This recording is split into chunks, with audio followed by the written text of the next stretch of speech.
A little bit about me before we get into the video. I just kind of want to give you a little background and how I got started with hunting and how I kind of came to find the hunting beast. At a young age, Dad would take me on the in the truck and he'd set me on a milk crate and we'd go look for deer and kind of that way. Got really. Dad just took me everywhere. Then we found someone that had a pet deer, and I basically just fell in love with that pet deer and wanted to be more with the creatures and go look for them and spend more time in the woods than I was already doing. So after that, I was about, I'd say 8, 9, 10, 11. Dad would take me gun hunting and we'd sit in a blind and, shoot the first buck that we seen. And that was just Michigan's culture. It kind of still is Michigan's culture. It's changing, and it has been changing for a while, but anyway. And then I started hunting at 12 because that was the first legal age you could hunt. Hunted my first year on a bucket, and Dad would we'd go out together. I'd sit on a bucket, and I had a nice little spin seat that would spin on the bucket, and we'd go pick a tree. He'd sit me down, and he'd walk off somewhere else, and he'd meet me there kind of at dark. Sometimes I could see him, he'd kind of be fairly close. And back then there was a ton of deer, and we saw deer every night, and had close encounters, but it really kept me, still. Figured out how to be still in the woods on ground level with the deer and get them fairly close. And I just the excitement from seeing your first deer, and with a bow in your hand, and it was unreal, as a lot of you guys know. So didn't get a deer that first year, but basically spent all the time hunting on the ground. Just like I said, grab a bucket and we'd head out in the woods. And the second year we got some homemade stands that we built out of wood, and they were just ladder stands, and we put them up on some private property that we had permission to go on. And they worked out pretty good because it was kind of a reliable spot to go to. We made a rye field where one was. This was in, I remember it specifically because I got my first deer in one of them, and I'll show you a picture of that right here. Shot that deer off the little rye field with the ladder stand, but we always still kind of in the evenings, in some evenings, we would just go wandering in the woods because we always liked to. Dad always liked to catch the deer off guard. He thought if you sat in one spot all the time, that they would just get to know you, and they did. They would, and so you're leaving your scent all right there. So we would bounce around a lot and kind of sporadically save those for mornings or, some evenings. In the third year, I had broke my hand, and I couldn't pull my bow back.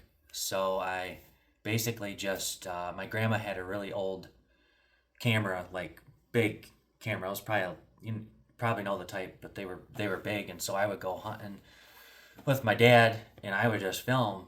And this was in, I think, 99, and I would just film, and I found out that I loved that too. I actually got pretty dang excited to get the deer on film too. Ended up getting a climber. I remember seeing them kind of in Cabela's magazines, and asked my mom if she would buy me one, and she did. I had to work it off, which is fine, great. So I had to work for it.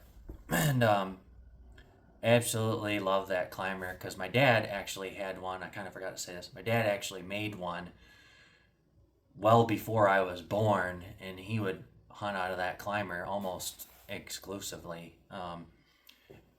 And it was just the way to go. He did sit in stands and set out a bait, but for a short time. But the deer just got to know him where he was, and he said screw that, and he hunted the rest of the time from climbers. So which that climber he made, but he ended up getting rid of it because he didn't want me hunting with it. But got that climber. Oh, and before that, I also forgot that we had a ladder stand that was made out of aluminum, and it was real lightweight, real short 10 feet tall, and sometimes we'd carry that into the woods instead of a bucket because, you know, getting up a little bit really helped your odds. But I finally got my climber, which I will grab that now. A quick short story. I bought my first one and hunted out of it, killed a lot of deer out of it, had a great time, and ended up forgetting it behind my truck and driving away without it. Went back to the spot where I knew I forgot it and somebody had taken it.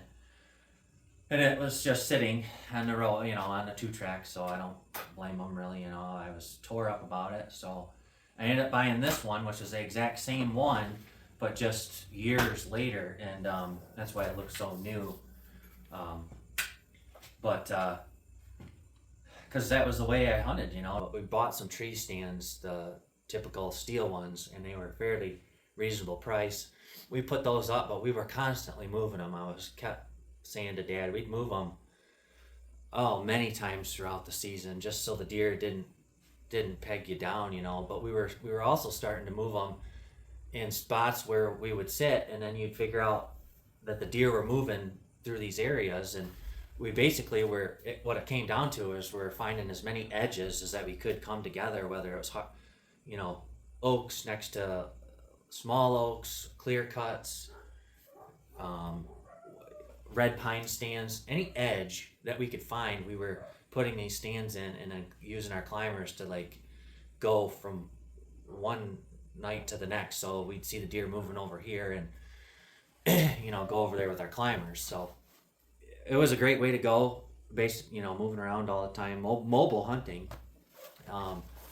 and kind of did the mobile hunting from the beginning with the buckets. But in college, gotten more with the online presence of deer hunting, and I had gotten a lot deer hunting magazine for years growing up, and you know, there was some stuff in there, but I didn't really think a lot of it applied to where we hunted in Michigan. But anyways, it was the only information we had were the magazines, and then online started kind of coming out with stuff, and hunting videos and that kind of stuff too was becoming real popular.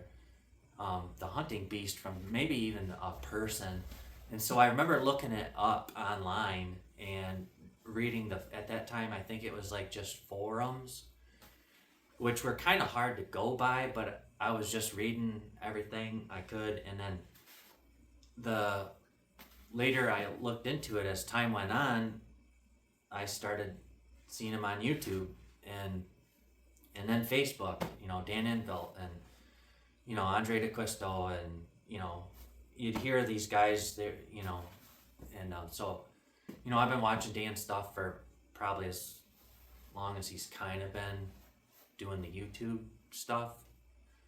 But yeah, that's where I heard of him, and like I said, always been into the mobile hunting, but to take it to the level of finding their beds, that was never really in the repertoire. We also heard of the Benoits, and the Benoits changed kind of the way that we hunted and tried tracking down deer, and their videos really kind of made it popular to the guys out in Michigan, or somewhat Michigan. And so we tried doing the tracking thing, and a little bit was, I would say, limited success, but it was fun, and you know, constantly doing something different, you know, not sticking with the same thing, doing something different. But you learned a heck of a lot from tracking deer.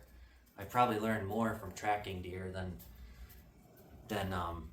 most other things. So, but one other thing I wanted to say was that I went to Dan Envelt's thing, as you see from the clip, and the vast majority of the people there, including myself, going in person is completely different than watching all of his YouTube videos.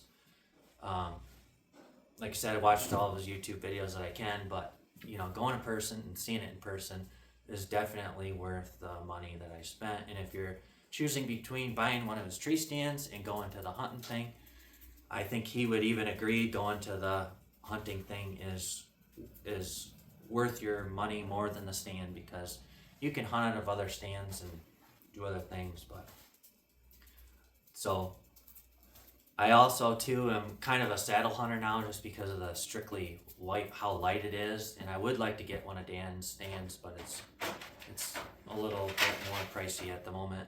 But I probably will at some point. But so, if you guys don't mind, please, if you find anything that you like out of this video, please hit that subscribe button, and don't forget to hit the bell, and please comment too. I respond to all the comments because my YouTube channel is so small, but any constructive criticism is appreciated, and I don't always make hunting videos, but when I do, it's beastie. Enjoy the video. But this one, we're actually going to where I've killed bucks and where I hunt, and looking at the actual setups. I think that's a lot better for learning and for growing. We're going to kind of look at a very large area. We're going to walk in there and we're going to look at it from the perspective of how would you go through here and scout this. And I think most people would take this area and they'd walk every inch of it, you know, and they'd spend 2 weeks in there, and their whole scouting thing of the spring would be in that area, where I'll go through there in a day and scout it, because I'll go right to the spots where the bigger bucks hang. And what you'll find is that, you know, there's bedding everywhere, but the mature bucks are in specific spots for specific reasons. And we're going to kind of go to those spots right off the bat and look at the setups and look at how we hunt. It's a very big parking lot, and you know, you hear a lot of people say, you know, that they won't go past the parking lot, or they'll drive right past if there's cars there. I've come up to this parking lot and there's 25 cars there in a weekend in rut. And yet, you know, I killed the Rome Legend buck there, and there was probably 20 cars in the parking lot when I killed that buck. It's a matter of where those bucks are, not where the people are. The pressure don't hurt me, you know. So, and was that one right by the road there? Not that one, but we'll look at the one that I did shoot by the road too. But anyway, we'll go through there and we'll look at how you can rapidly scout that property quick. And I think it'll be pretty informative for everybody. The workshop is really driven from questions. So when we stop, we talk. If there's anything on your mind, don't be shy. Sometimes what I get is with the larger groups like this, everybody's afraid to talk. Don't be. If you're thinking something, there's going to be other people that are thinking the same thing. And I kind of like them. If you think something's a little off or something, bring it up. Because I like to explain, because if you're thinking that, there's probably other people thinking that too. I have recently teamed up with Spartan Forge, the app for mapping. I really like what they're doing. I like their LiDAR and the different types of mapping they have. What the bucks do is they bed like in that red brush, and then those tree islands. And you see them come out of those specific islands, that red brush over there. The biggest stuff always seems to come from like where that really tangled tree is right in there. There's trails that come in and meet right in this area, and then come out and go across the road private to the crops and such, right? So I just learned early on, that because I saw that buck, that there's good spots right here, everybody else was overlooking the spot. And this is something I find a lot on these public properties, is that there's pieces right next to the road that are overlooked. And especially when you get away from the area where I live, because people watch my videos around, right? But if I travel, you know, to another state, or you know, even an hour or two west of here, I almost always find really good spots right alongside the parking lot, if it has the type of cover you need. Because people just don't look there. They think they have to go out further, right? So now with the deer bedding back here and over here, a lot of times I slip in along this creek, where I used to just come through the grass, right? But I haven't seen big bucks here in quite a few years. I still give it a hunt here and there about every other year. But mostly I end up seeing small bucks and does because of the added pressure now.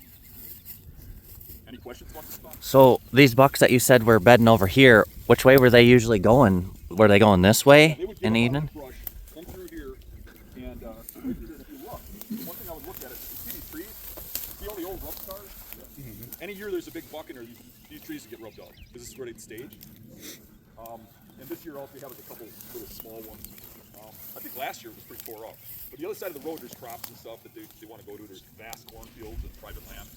And another thing is, just kitty corner from here when we're coming in, we cross that river, that house that was on the other side of the road is a hunting club. It's $10,000 a member, and they have a huge property, and a lot of those bucks don't seem to read the signs for what's public land. They come over anyways. The Rome Legend buck that I shot, that one was living on their property, and you'd see it over there all the time shining and stuff, and it would come over here, but at night. And I started figuring out that every year during the rut, it had a girlfriend over in the corner, like the other side of that cornfield, and it would start bedding over there for the period of pre-rut. And one year I had an opportunity at him. The next year I went in and I killed him. And I just waited till the rubs showed up that were over there that showed that he was on that side of the road. But he would come over, he'd go through right through the parking lot, and he'd go right up the access trail, and he left scrapes and rubs right down the trail. And people were seeing him, and people started hunting that right on the trail, right over the top of the trail. It was funny because you'd be walking down the access road and somebody whistle at you like, "You're walking past me?" Yeah. Miles and stuff. You're on the trail. But when I shot that buck, I had to walk past, I don't know, like 8 people on the way back here, and it's not that far because of all the people hunting it. Now, there's one guy that was out in the open field out here with decoys set up and stuff, and I had to walk around him, and he was mad, and it's like, he was 200 yards from that buck's bedding, but he wasn't in the game. When I got to where that buck was, I could see where the bed is, but it's in cattails and stuff. You can't see until he stands up. I watched that buck get out of his bed and he got out of his bed probably close to an hour before dark. By the time I shot him, it was closing time. So that guy 200 yards back didn't have a chance. And that's why we set up the way we set up, is because the majority of these bucks do not go far. It's not that they never do. Sometimes you set up on these bedding areas and you shoot them an hour before dark, and they would have went further. But that's how far they get every day. And if you're not setting up like they do every day, you're diminishing your odds.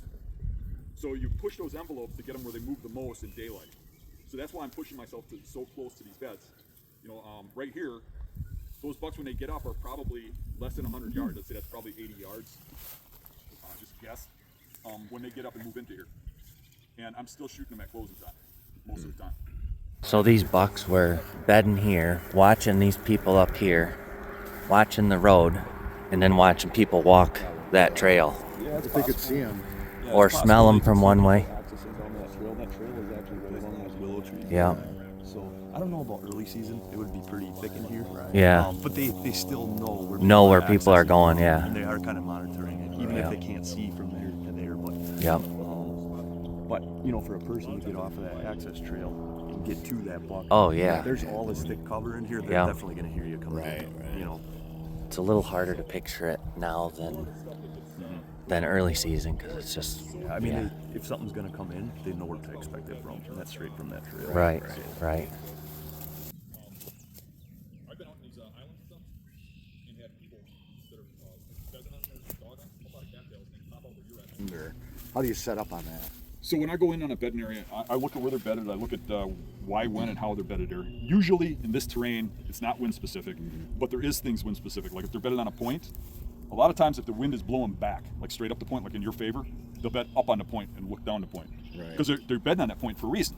But if you're Because on the if- downwind side, he's not going to probably move that way, do you think? Or, Yeah, he or will. He will. He will. Okay, all right. They move the same regardless of the wind. I think they might feel a little safer if they got the wind to their nose, per se. Right. But they'll still move. And if you're within that 100 yards or whatever that I'm getting in, they move in daylight all the time. But they will take and they'll bed up in that point where they can watch the point if they can't smell it. See what I'm saying? What I So would it's say the betting is, that they're more interested in what way the wind is. let's put it like this. Direction is. I feel like that buck's got a bedding spot, right? Around that, he's got what he would think is a safe zone, where he thinks from that bedding point he can monitor anything coming at him, either from sound, from smell, from hearing, whatever. Yeah. But he can monitor anything coming at him to that point. Within that zone, he feels he's safe, right? My job is to get to the edge of that zone where he feels like he can wander around anywhere in there on the trail that he uses to come out and poke him in there. Right. So that's what I'm doing. So he is going to feel safe in there regardless. Yeah, yeah. You see more wind-based travel when they get away from bedding, when they're out looking for does and things like that. Around in bedding areas, it's more a matter of having the wind in your favor and a wind that he'll bed there on. Right. When they're betting, when he's specifically Yep. betting. Do you find that multiple bucks using the same bed, or is it just one? And if you harvest one buck out of there, do you tend to go back because another buck's moved in? Do they tend to bed in the same areas? That's a pretty common question. So I've got bedding areas out here that, like where we shot the Rome Legend, we've taken 12 good bucks out of that same bed. Okay. We've got another spot where I've taken over a dozen between me and my friends out of the same beds. But let me put it like this. When I look at my big bucks, the like 3-year-olds and the 2-year-olds have been in those repeat spots. Usually the first buck I shoot is the big one. It's almost always a brand new spot when I kill a monster, when it's 5, 6, 7 years old, which is why I don't get too angry when people steal my spots, because it's already done. You know what I mean? They seem to figure out when you're hunting there. I think if you left it alone for a year or two, never went back, it'd probably come back around. But yes, bucks will bed in those same spots over and over again. As a matter of fact, I've seen where a buck will be bedded there and another buck comes in, and it'll be a matter of which one's more dominant. One will move, especially if it's towards rut. If it's not towards rut, maybe one just goes off to the side and beds near the other one. But towards rut, whichever one's more dominant, the other one will get up and leave. Makes sense because they're bedding there for a reason. When I shot the Rome Legend, the rub line was opened back up a couple days later, and I went back out there because of that, and another buck got out of his exact same bed, a 10-pointer, but it wouldn't come near me, probably because of the cut pile of blood underneath me, but I tried it anyways because of the rub line. But you see it over and over again, these bucks bed in the same spots. And like when I said we did those camera studies, you'd have the same buck, the target buck, bedding there, all these days, and you'd see the bucks on the camera come in and kick the other one out, and you'd see other bucks bed there, and there would be multiple bucks. Another thing we saw too that was real surprising to me from the camera studies was that those bucks bed in those beds very short periods, like 1 to 3 hours. They're bedded there, but they're in the area. They'll hop from bed to bed, which is probably a reason you see so many beds in a bedding area. A lot of people talk about a single bed. Usually you don't find that. You do occasionally. Usually what you have is a spot about, a quarter acre to 2 acres of a lot of beds where these deer open. And then you're on the exit coming out. So you kind of got to, when you go into scouts, you got to look at all the beds so you can see, what they can see and smell and hear, before you set up. But they'll have an area, kind of like what this was. This was an area. There was a whole bunch of spots they could bed in there. There was a tight little spot that they're coming from, right? Not one singular spot. Do you think that is like the multiple spots? Is that from minor little wind changes or current changes in there, or is that just kind of, you think their nature? They just get up and kind of relocate after a couple hours. I think they move constantly, probably because of wind and thermal changes. As it changes, I think they're smelling things and sitting in exact positions because of that. One thing I've noticed when I track them in the winter, and a lot of times I do this just to learn. You follow a buck's tracks. When they're going to bed, you'll see them go into a bed and walk right to a specific bed, stand in the bed and walk around in the bed, and then walk to another bed, stand in it, and walk around to another bed, and then finally they bed down. And I think what they're doing is they're smelling the wind currents or something. But there's something going on where they're looking at each bed individually and choosing one. And if you start following tracks around, you'll see that. I got a question about a bed I found not too long ago. I was in cattails like these right here, and I went out to a little dead tree. Like you said, there's a lot of times there's a mound of dirt there. Yep. So I went up to it, and sure enough, there's a mound of dirt, and you see the bed where the deer's laying. It looked like a pretty good sized deer. He's laying like 30 yards from the road, right where people walk into the state land to go hunt. They walk right by him, they don't even know it's there. Well, my question is, I didn't find any rubs. I found hair in the bed. I know it's deer. No rubs, and there's no trees nearby that it could be rubbed. So should I still assume that's a buck laying there, or is it possibly a doe laying there? That's a good question. If the bed is really used well, not just once, I would say it's probably what I would consider a buck bed. But here's the difference: is does when they're singular, 1 or 2 does, sometimes 3, but 1 or 2 does. Usually, if it's 3, it's a doe and 2 fawns. But the small numbers will bed in buck bedding areas, just like the bucks do, quite often. But as soon as you get a group of does, they bed totally different, and bucks do it too in velvet. They'll bed out in more open areas before you get to the bedding, like not down there, up here, right? And they'll bed in a circle, and they'll each watch out a different direction.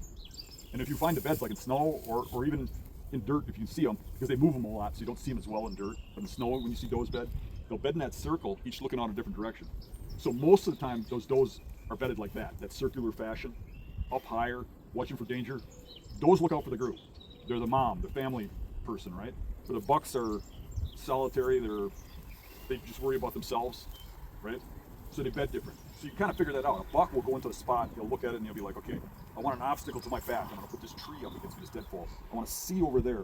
I wanna be able to smell over here. And when you look at the beds, and you use that detective thing I'm talking about, right? You'll be able to say, okay, I can see what he's doing here. That's a buck. So what you're probably looking at is a buck bed. But that doesn't mean you won't occasionally see a doe bed in there. So we're looking across this, and you see this little island of trees here? And how it tapers down to a point, right? And then if you look, it has a couple trees out, just connecting to this woodlot over here. We're really out in these cattails. It's pretty much water, right? Except for that island. So those points are some of the favorite stuff for bucks to bed on out here. So if you can find these little tibbered points, those bucks like to bed right around the tips of those points, and monitor the danger. Now the reason they do that is because where's danger going to come from? Well, it's going to come from land, right? So they'll come right down the point. Right. They come down to the land. So they can monitor the danger coming from one way. So I'm saying, if people try to come through this to them, you're walking through water, basically. So most of your really good bedding is going to be on some sort of feature like that, a land point or something. And the ones that face predominantly downwind seem to work the best. So, and this one faces downwind with the west wind blowing away it is today. But puts the deer right at the top, smelling anybody coming down that point. Now that doesn't mean when the wind isn't blowing west, they don't bed there. They'll still bed there. It's just that spot more often they have the wind in their favor, and they seem to like those better. I still find beds on the windward sides, just less of them. Not as good, right? Up the tree and make sure I got a spot where I can shoot, or when I get here, find a spot where I can shoot from as I'm hunting. So when I come in hunting, I'll have to find a spot that's already cleared, because if you're cutting, you're gonna spook those deer. In Wisconsin, we can cut limbs on the tree we're in. That's the way the law works, up to 1 inch in diameter. But if you're sawing through a tree and there's a buck that is right there, he's gonna hear you. What I do carry with me is the clippers, like the gardening clippers, a really sharp, good one, not a cheap one. Because you can just clip those branches off quietly if you hold them and they won't make a sound. And sometimes you have to do that to get a stand against a tree. You know? So a little clip here or there, but if you have to cut something Coming from there. and you have no choice, or you're on private land, I would do that now, this time of the year. Because really those deer aren't here right now, which is what makes this such a good time to scout. We're not kicking them out of here. The sign we're looking at, the scrape is from rut, the rubs are from early season. This isn't, the deer aren't here. We're looking at last year's sign. We're not kicking deer out of beds usually, right? So we're setting up here for deer that are gonna be here this fall. They're not here right now. So now we can get away with it a little bit. Or if you did that in season, we don't know. Any questions? This is that point. Question came up while we were walking. Somebody said something about if you were coming in to hunt here, which side would you come down based on the wind? I would be, if Close the wind's enough? blowing that way, I'd be hugging this side. If it's blowing that way, I'd be hugging that side. That side I really can't hug here, which I kind of look at. I hope that the wind's blowing this way. You know, kind of is now. So, and then I might hunt this side a little heavier too. Like with the wind the way it is, it's kind of blowing like this. That ain't the greatest. So I might want to hug a tree like that oak tree on the side. Try and get in that and blend in. There's a little V right where that deadfall is. Kind of get underneath it, maybe, and blend into that back tree and just sit there. And then you'd have your wind over there. But I am taking that wind into consideration, and a lot of times I'm not ending up in an exact tree. Especially in a spot where the wind usually blows at the deer, because then it's a little iffy which tree you're going to be in for out here. Do the deer travel kind of on the edge, either edge, or do they just kind of in the middle or wherever? They're going to follow the depending. main trails out of here. As you can see, we're on one, but I happen to know there's a real good one right along that edge. And there's probably one over here too. The trouble is you start getting over there, shooting over there is a little bit of a poke. You know, you start pushing 30, 40 yards, which I have a hard enough time killing them at 20. So, what I would say is when you're coming in close like this, there is some things you got to use. You got to have a system. What I mean by that is that a lot of guys are just cluttered messes when you go out hunting with them. 'Cause I hunt with a lot of friends or something, or I take somebody hunting, and you see they'll have a backpack full of crap, and you're like, what are you doing? You know, you going camping? Because these guys will take more stuff on their hunting trip for an evening than I take on a 3-day camping trip. So what I take is what I can fit in my pockets and my stand and stuff, because I want to be real quiet, minimalized. Every pocket in my hunter safety vest has something in there, and it's in the same pocket every time. I'm a very disorganized person, but when I hunt, I'm organized. And there's a reason for that. I've gotten to your tree and you don't have your release. I've gotten to the tree and you don't have your rope, or you're finding it and you're making noise, or you're looking around, right? I have my stand set up in a way that I know how it comes apart. I got it on my back. I'll hunt the tree like this.